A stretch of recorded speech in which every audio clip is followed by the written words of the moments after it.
অবশ্যই আমরা সেই বঙ্গবন্ধুর আদর্শের সৈনিক ত্যাগী আওয়ামী লীগার দেখতে চাই এবং সবচেয়ে বড় কথা হলো বঙ্গবন্ধুর রেখে যাওয়া অসমাপ্ত সোনার বাংলাকে আমাদের জননেত্রী শেখ হাসিনা স্মার্ট বাংলাদেশের মাধ্যমে প্রকৃত সোনার বাংলা গড়বে।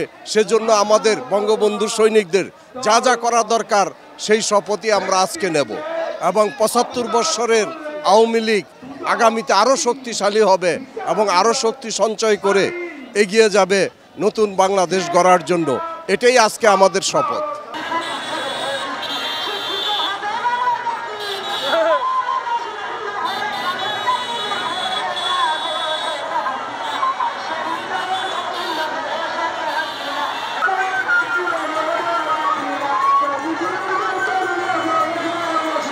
সর্বকালের সর্বশ্রেষ্ঠ বাঙালি জাতির জন্য বঙ্গবন্ধুর শেখ মুজিবুর রহমানের হাতে গড়া সংগঠন ১৯৭৪ সালে সংগঠন প্রতিষ্ঠিত করেন এবং ৭৫ বছর অতিবাহিত হচ্ছে।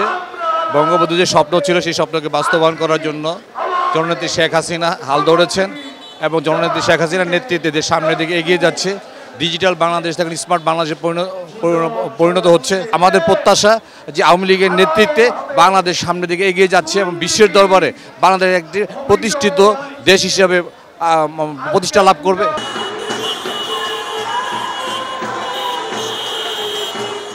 আজ আমাদের ৭৫তম বাংলাদেশ আওয়ামী লীগের প্রতিষ্ঠা বার্ষিকী। আমরা আজ বাংলাদেশ আওয়ামী লীগের নেতৃত্বে রাজপথে এসেছি। এই রাজপথ আমাদের ঠিকানা, এই রাজপথ আমাদের পরিচয়। আমরা যারা মাঠ পর্যায়ে তৃণমূলে নেতৃত্ব দেই বা প্রতিটা প্রতিটা কর্মসূচিতে আমরা অংশগ্রহণ করি, সফল করি। এটাই আমাদের প্রত্যাশা যে সামনে যে কমিটি হবে বা আমাদের যে কমিটিগুলো দিচ্ছে, আমাদের যারা বিগত ৫০-৬০ বছর ধরে এই আওয়ামী লীগের সাথে সম্পৃক্ত আছে তাদের জন্য সমানভাবে সঠিকভাবে মূল্যায়ন করা হয়, এটাই প্রত্যাশা।